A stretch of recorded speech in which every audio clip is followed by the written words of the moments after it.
Gavumenti ya Uganda ng'ewagiddwa n'obuyambi okuva mu gavumenti ya Japan etongozza okuzimbako oluguudo olugenda okuyita mu bbanga mu bitundu bya Kampala by'enjawulo awamu n'okugaziya enguudo eziwerera ddala.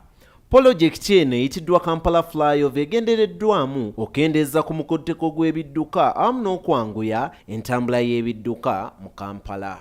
Eyo flyover ejja kwegatta ku flyover era ejja okwegatta awo bw'eŋŋambye okuba wano ku Kwenizwe egende Kibuye eyitemu egende Busega kati nga bw'oba ogenda Ntebe ng'ovudde mu kibuga bw'okwata flyover yokka. Honorable Zuba Ntege, Minister avunaanyizibwa ku by'entambula annyonnyodde nti oluguudo luno lwakuza ebyobusuubuzi awamu n'ekibuga Kampala okutwalira awamu kubanga kijja kwanguya ebyamaguzi okutuuka ku baguzi awamu n'abasuubuzi okutuuka ku mirimu gyabwe amangu.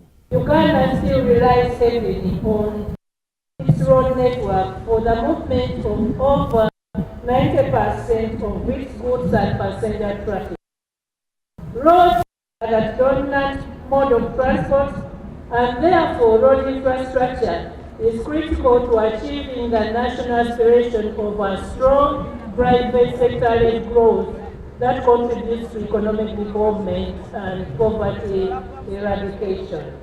Ye omukulembeze eggwanga Yoweri Kaguta Museveni era abadde omugenyi omukulu mu kutongoza oluguudo luno olugenda okwemmenta obuwumbi 19 n'omusobyo ez'essente z'Abajapan akinogaanyiza nti gavumenti ya Uganda yasoosowaza kukola nguudo eziri ku nsalo za Uganda mbwe era kati bwegenze ezimaliriza kati ebakanye ne kaweefube okuzimba zino eziri mu bibuga okuli Kampala, Jinja n'awalala. Omukulembeze eggwanga era yeebaziza ne gavumenti ya Japan okuyambangako Uganda olutatadde mu kulaakulanya ebitundu byayo. Ebyentambula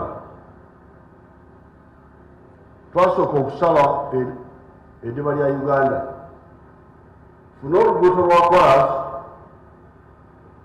oluva Nimule ku nsalo ne Sudan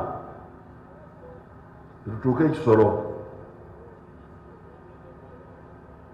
Ofune oluguudo oluva Malaba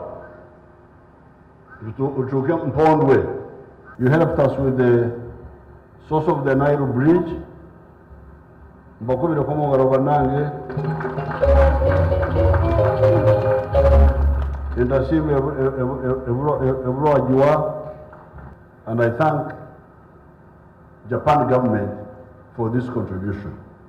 Mukaweefube w'okwongeza omugotteko gw'ebidduka awamu n'okugonza entambula y'ebidduka mu Kampala, gavumenti ya Uganda ng'ewagira gavumenti ya Japan egenda kukola oluguudo oluyita mu bbanga lw'oyinza okuyita Kampala Fly over project. Enkola eno egendereddwamu okukakasa nti entambula egonda awamu n'okukakasa nti abantu batambula mu kibuga Kampala nga tewali kibasumbuwa. Stephen Mayombwe, Mugano na Wali Record TV mu Kampala.